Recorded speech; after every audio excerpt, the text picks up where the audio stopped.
പൂർണ്ണമായ ശിഫ നൽകണേ അല്ലാഹ്. എന്ത് അസുഖങ്ങളെ കൊണ്ട് ബുദ്ധിമുട്ടുന്നവരാണെങ്കിലും എല്ലാവർക്കും നീ ആജിലായ ശിഫ നൽകണേ അല്ലാഹ്.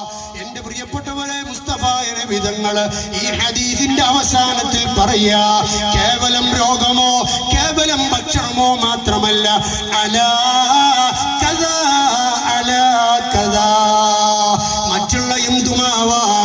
വിവാഹപ്രായമെത്തിയ ചെറുപ്പക്കാര് പെണ്ണന്വേഷിക്കുന്നവരുണ്ടല്ലോ, മാസങ്ങളായി അന്വേഷിച്ച് അനുയോജ്യമായ ഒരു ഇണ ലഭിക്കാതെ സങ്കടപ്പെട്ട് നടക്കുന്ന ചെറുപ്പക്കാരി മജ്ലിസിലുണ്ടെങ്കിൽ നിങ്ങൾ അല്ലാഹുവിനോട് ചോദിച്ചോ.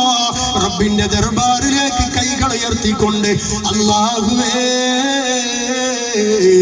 മുസ്തഫായ നബി തങ്ങൾ പറഞ്ഞ ദുനിയാവും ആഖിറവും വിജയിക്കുന്ന ഒരു സാലിഹത്തായ പെൺകുട്ടിയെ എനിക്ക് നീ ഇണയായി നൽകണേ അല്ലാഹ് എന്നെ ചെറുപ്പക്കാരാ നീ ചോദിച്ചാൽ, മക്കൾക്ക് പെൺമക്കൾക്ക് ഭർത്താക്കന്മാരെ അന്വേഷിക്കുന്നവരെ കള്ളും കഞ്ചാവും എംഡിഎമ്മും എന്ന് വേണ്ട, ഭൂമി ലോകത്ത് ലഭിക്കുന്ന സർവ്വ തമ്മാടിത്തരങ്ങളെ കൊണ്ടും നടക്കുന്ന ഒരു വലിയ സമൂഹം വളർന്നു വരുന്ന 21-ാം നൂറ്റാണ്ടിന്റെ വർത്തമാനകാല സാഹചര്യത്തിൽ തന്റെ കരളിന്റെ കഷ്ണമായ പൊന്നുമോൾക്ക് ഒരു പുതിയ ആപ്പിളെ അന്വേഷിക്കുന്ന ബാപ്പമാരി മജ്ലിസിലുണ്ടെങ്കിൽ, വിവാഹപ്രായമെത്തിയ പെൺകുട്ടികൾ ഈ മജ്ലിസിലുണ്ടെങ്കിൽ, എന്റെ പൊന്നുമോളെ നീ അല്ലാഹുവിനോട് ചോദിച്ചോ.